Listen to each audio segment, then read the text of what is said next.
www.jamiamadiniyajadid.org. WhatsApp group number +92 333 424 9302. الحمدللہ رب العالمین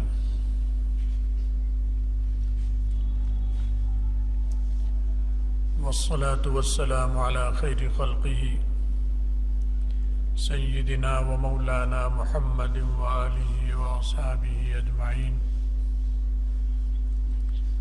اما بعد۔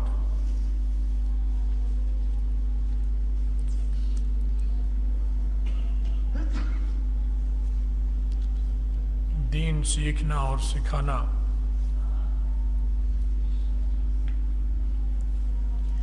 یہ مسلمانوں پر فرض ہے، فرض عین ہے،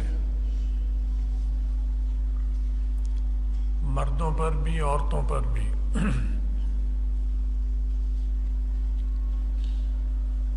فرض عین کا مطلب یہ ہے کہ اگر نہیں سیکھے گا تو آخرت میں پکڑ ہو جائے گی، گناہ گار ہوگا۔ جیسے ظہر کی نماز فرض عین ہے، ہر مرد اور عورت پر، چاہے جو بالغ ہو جائے، نہیں پڑھے گا تو گناہ گار ہوگا، پکڑ ہوگی۔ اور فرض عین کا مطلب یہ ہے کہ اس کو خود پڑھنی پڑے گی۔ بیٹا پڑھ لے باپ کی جگہ، ایسا نہیں ہوگا۔ باپ کو بھی پڑھنی ہے ظہر کی نماز اور بیٹے نے بھی پڑھنی ہے۔ دادی نے اور پوتیوں نے اور دادے اور پوتوں نے پڑھنی ہے۔ دادا پوتوں کی جگہ نہیں پڑھ سکتا، پوتے دادا کی جگہ نہیں پڑھ سکتے کہ ہم تمہاری جگہ پڑھ لیں۔ ایسے ہی روزہ بھی ہے، ایسے ہی زکوٰۃ بھی ہے کہ دادا نے دے دی اور اس کے بیٹے پوتے مالدار ہیں اور وہ یہ سمجھیں کہ دادا نے دے دی تو ہم سب کی زکوٰۃ ادا ہو گئی۔ ایسا نہیں ہو سکتا۔ جس پہ زکوٰۃ واجب ہے اس کو خود دینی پڑے گی۔ یہ ہو سکتا ہے کہ اپنی زکوٰۃ دادا کے ہاتھ سے ادا کرا دے کہ دادا اپنی بھی دے دیں، اس کی بھی دے دیں۔ اپنی زکوٰۃ باپ کے ہاتھ میں دے کے آپ ادا کریں ہماری طرف سے، اور باپ کے ذمے جو زکوٰۃ ہے وہ بھی بیٹا اپنے پاس سے پیسے باپ کو دے کہ یہ میری طرف سے آپ اپنی زکوٰۃ ادا کریں۔ ایسے تو ہو سکتا ہے، لیکن یہ نہیں کہ بیٹا اپنی زکوٰۃ ادا کر دے اور باپ سمجھے کہ میری بھی ادا ہو گئی۔ باپ اپنی زکوٰۃ ادا کرے اور بیٹا سمجھے میری بھی ہو گئی، یہ نہیں ہوگا۔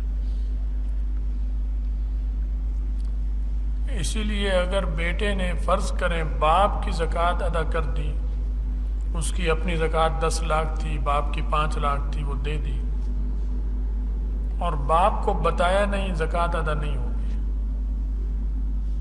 اگر دینی ہے اس نے، اچھا ہے، دینی چاہیے، باپ کی طرف سے دے، ادا کرے۔ باپ نے ساری زندگی پالا ہے، پوسا ہے، بڑا کیا ہے، تو باپ کو بتانا پڑے گا کہ آپ نیت ارادہ کر لیں میں آپ کی طرف سے یہ زکوٰۃ دے رہا ہوں، کیونکہ یہ عبادت ہے اور عبادت بھی فرض ہے۔ تو عبادت بغیر نیت کے نہیں ہو سکتی، بغیر ارادے کے نہیں ہو سکتی، اور نیت اور ارادہ جب ہوگا جب علم ہوگا، جب علم ہی نہیں تو ارادہ اور نیت کیسے کرے گا؟ اس لیے باپ کے علم میں لائے گا یہ دادا کے کہ میں آپ کی طرف سے یہ زکوٰۃ دے رہا ہوں، تاکہ وہ ارادہ اور نیت کرے، تب وہ عبادت ہوگی۔ ورنہ جب ارادہ ہی اور نیت ہی نہیں تو عبادت نہیں، اور جب علم نہیں تو ارادہ بھی نہیں۔ تو دین کا ضروری مسائل سیکھنا یہ فرض عین ہے ہر آدمی پر۔ جب تک وہ نہیں سیکھ رہا وہ جاہل ہے۔ چاہے وہ اپنے خیال میں اسکول کالج کی ڈگریاں لیتا ہو اور اپنے کو عالم فاضل بڑا قابل سمجھتا ہو، لیکن وہ جاہل ہے.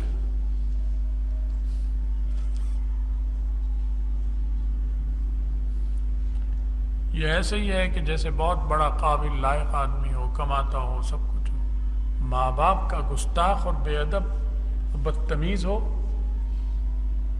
تو اس کی قابلیت کے باوجود جو سنے گا اسے تھو تھو کرے گا، کوئی عزت اس کی نہیں.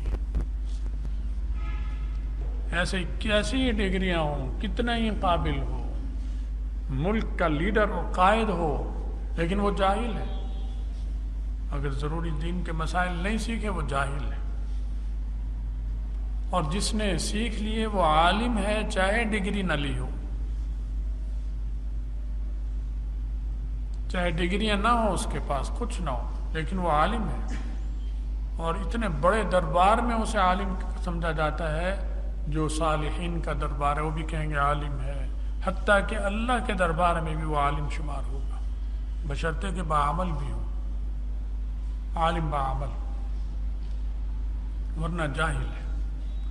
اس وقت ہمارا سارا طبقہ تقریباً جاہل ہے، الا ماشاء اللہ. 1000 میں 100 میں نہیں کہ 100 میں 90، 1000 میں پوری جب ملک کی آبادی دیکھیں گے 30 کروڑ 40 کروڑ کی، اس سے تناسب لگائیں تو 1000 میں 2-3 ہیں جو ضروری دین کے مسائل جانتے ہیں، ورنہ باقی نہیں جانتے.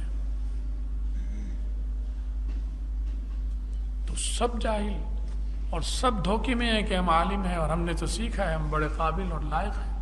میں انجینئر ہوں، میں ڈاکٹر ہوں، میں لیڈر ہوں، میں سیاستدان ہوں، میں ملک کا وزیر ہوں، لیکن وہ جاہل ہے. ضروری ہے کہ علم سیکھیں، فرض عین ہے، سیکھتے نہیں ہیں. اتنا تو کر لیا کریں کہ بہت سے لوگ جمعہ تو پڑھتے ہیں، اگر نمازیں نہیں پڑھتے تو جمعے میں آ کر اپنی اپنی مسجدوں میں، علاقوں میں جو مسجدیں ہیں وہاں کے بیانات تو کم سے کم سن لیا کریں امام کا، کچھ تو بات پلے پڑ جائے گی. وہ مسائل دین کی بات ہی کرتے ہیں. ہر مسجد میں قرآن کا درس یا حدیث کا درس ہوتا ہے فجر بعد یا شام کو، تو اس میں تو بیٹھ جائیں پابندی سے. یہ تو نہیں ہو سکتا کہ عالم آپ کی خدمت میں حاضر اور چل کر آئے. کنواں تو نہیں آیا کرتا پیاسے کے پاس، پیاسے کو جانا پڑتا ہے. اس کا مطلب ہے کہ علم کی قدر ہی نہیں ہے کہ علم کتنی مقدس اور کتنی بڑی چیز ہے جو یہ سوچتا ہے کہ مجھے کوئی سکھانے آئے. تو یہ تو سیکھنا پڑے گا، سیکھنے کے لیے جانا پڑے گا، جا کے خوشامد کرنی پڑے گی. کرنی پڑے خوشامد تو خوشامد بھی کرے، کیونکہ اس کا اپنا فائدہ، اس کا فائدہ تو نہیں ہے، اسے فائدہ ہوگا. یہ اس کا محسن نہیں ہوگا، وہ اس کا محسن ہوگا جس سے یہ سیکھے گا. جس سے بھی پوچھنے جاہل سے کہ یہ اس سے میں نے الف با تا سیکھی ہے، بتاؤ یہ میرا محسن ہے، یہ میں اس کا محسن ہوں. بھنگی بھی کہہ دے گا کہ نہیں یہ تیرا محسن ہے، تو اس کا محسن نہیں ہے. اس نے تجھ پر مہربانی کی، اس نے تجھ پہ احسان کیا، اس نے تجھے دیا، اس نے بخشش کی ہے، اس نے دیا اور تو نے لیا. تو اتنا تو کر لیں. اتنا بھی نہ کریں اور جائیں تو جمعے میں کہ جب بیان بھی ختم ہو جائے تو اس وقت جائیں. بمشکل اذان اور خطبہ سنیں. خطبہ سن رہے ہیں تو بھی دھیان موبائل کی طرف ہو، میسج آ رہا ہے جا رہا ہے، کوئی اہم پیغام آ رہا ہے جا رہا ہے، بھیجنا ہے. تو یہ تو پھر آنے کی کیا ضرورت تھی؟ بھائی دفتر میں بیٹھے رہتے. پھر جب ایسا تمہیں پڑھ رہے تو اللہ میاں کو تو تمہارے جمعے کی کوئی ضرورت نہیں، وہ بے نیاز ہے. اللہ میاں پہ اسے احسان کرنے کی کیا ضرورت ہے؟ اسے کسی احسان کی ضرورت نہیں ہے. جب کسی دربار میں جانا ہوتا ہے، کسی بھی گھر میں کسی جگہ، تو وہاں کے رواج اور طریقے کو اختیار کر کے جاتا ہے، ادب آداب. تو اللہ کے دربار میں جب آنا ہے تو اس کے دربار کی عظمت اور اس کے آداب کا خیال رکھنا پڑے گا. تو اتنا بھی وقت ہفتے میں نہ نکل سکے کسی کو یہ ماننے والی بات نہیں ہے، اس کا مطلب ہے پرواہ نہیں ہے، کتنا ہی مصروفات میں کیوں نہ ہو، یہ نہیں ہو سکتا کہ وہ آدھا گھنٹہ نہیں ہفتے میں نکال سکتا دین سیکھنے کے لیے۔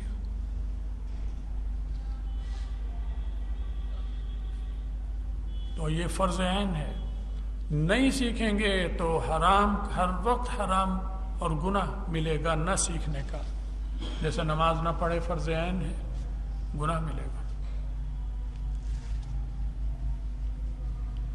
تو علم جو ہے، علم دولت ہے، علم زیور ہے، علم زینت ہے، علم لباس ہے، علم پوشاک ہے، نفیس پوشاک، اعلیٰ لباس، گھٹیا لباس نہیں لنڈے کا، ایسا لباس جو آسمان سے اتارا گیا، نبی کو پہنایا گیا، نبی کے ذریعے آگے خوش نصیبوں کو ملا۔ جو خوش نصیب بننا چاہے بن سکتا ہے، اللہ کے ہاں کوئی، اللہ کے ہاں تو دیتا ہے، وہاں تو کنجوسی ہے ہی نہیں، اب نہیں لیتا کوئی، وہ اس کی مرضی۔ تو یہ عزت ہے، یہ حسن اور جمال ہے، یہ زیب و زینت ہے، عورتوں کے لیے زیور اور زینت ہے، مردوں کے لیے لباس اور پوشاک ہے۔ اس کے بغیر عورت ایسے ہے جیسے بغیر حسن و جمال، بغیر زینت کے۔ اس کے حسن میں نکھار تب آئے گا جب وہ علم سیکھے گی، کیونکہ وہ حسن بھی ہو گیا اور اس میں زیور بھی آ گیا، تو حسن زیور جمع ہو گیا۔ ایسے مرد جب اعلیٰ اچھا لباس ہوگا، پوشاک، تو اس کی حسن و جمال اور شان جو ہے اسے چار چاند لگ جائیں گے۔ تو علم کے معاملے میں اس وقت بہت برا حال ہے امت کا، پوری امت، پاکستانیوں کا نہیں کہہ رہا، سب کا۔ بنگلہ دیش میں بھی مسلمانوں کا یہ حال ہے، ہندوستان میں بھی اکثر مسلمانوں کا یہ حال ہے، یہاں بھی یہی حال ہے، اور دنیا کے ملکوں میں بھی مسلمانوں کا یہی حال ہے۔ لیکن بھائی علم سیکھو گے تو بات بنے گی، نہیں تو جاہل ہی رہو گے، چاہے کتنے ہی قابل کیوں نہ بن جاؤ، وہ اپنے خیال میں قابل ہو۔ تو علم فرض عین ہے، یاد رکھیں، علم فرض عین ہے، یہ جملہ یاد رکھ لیں اور روز کہا کریں چلتے پھرتے، علم فرض عین ہے اور تو نے فرض عین چھوڑا ہوا ہے۔ جب روز یہ کہیں گے آتے جاتے دفتر کام پر اور ملامت کرتے رہیں گے تو اللہ کی طرف سے پھر مدد بھی آئے گی، توفیق بھی ہوگی، جذبہ پیدا ہوگا کہ میں اب سیکھوں۔ تو روز کہا کریں سو کہ تو جاہل ہے، علم فرض عین ہے، تو نے نہیں سیکھا لیکن تو جاہل ہے، یہ اپنے سے کہیں۔ عورت بھی گھر میں یہی کہے کہ تو ڈائریکٹر ہے فلاں ادارے کی لیکن تو ان پڑھ اور جاہل ہے، تو جاہل ہے، تو اندھیرے میں ہے، تیری آنکھیں نہیں ہیں، تیرے کان بھی نہیں ہیں، تو اندھی اور نابینا ہے، بہری بھی ہے، گونگی بھی ہے، کیونکہ جب بات علم کی نہیں کرے گا تو اس کی بولنا بیکار ہے۔ یہ ڈاکٹری پڑھا رہے ہیں، لیکچر دے رہی ہے اگر، تو یہ تو ہندو بھی تو دے رہے ہیں ہندوستان میں لیکچر، سکھ بھی دے رہے ہیں، عیسائی یہودی بھی اپنی یونیورسٹیوں میں دے رہے ہیں، تو یہ تو کمال کی چیز نہیں ہے۔ یہ کمال تب ہوگا جب اس کے ساتھ علم آ جائے گا، پھر ان سے بڑھ جاؤ گے، ورنہ ان کے ساتھ ساتھ ان کے برابر رہنا تو کوئی کمال کی بات نہیں ہے۔ سکھ بھی کرتے ہیں، قادیانی بھی کر رہے ہیں، یہ بھی کر رہے ہیں، سب یہ کام کر رہے ہیں۔ جب اللہ نے ایمان دیا، ایمان کے ساتھ علم ہوگا اور علم کے ساتھ پھر یہ چیزیں ہوں گی، پھر تمہارا کوئی مقابلہ نہیں کر سکتا، پھر کہو گے کہ ہم سب سے، اللہ نے ہمیں سب سے اونچا کیا ہے، کیونکہ وہ چیزیں بھی سکھائیں، ہنر بھی سکھایا اور ساتھ روشنی بھی دے دی علم کی، آنکھیں بھی، کان بھی، زبان بھی، سب نے صحیح کام شروع کر دیا۔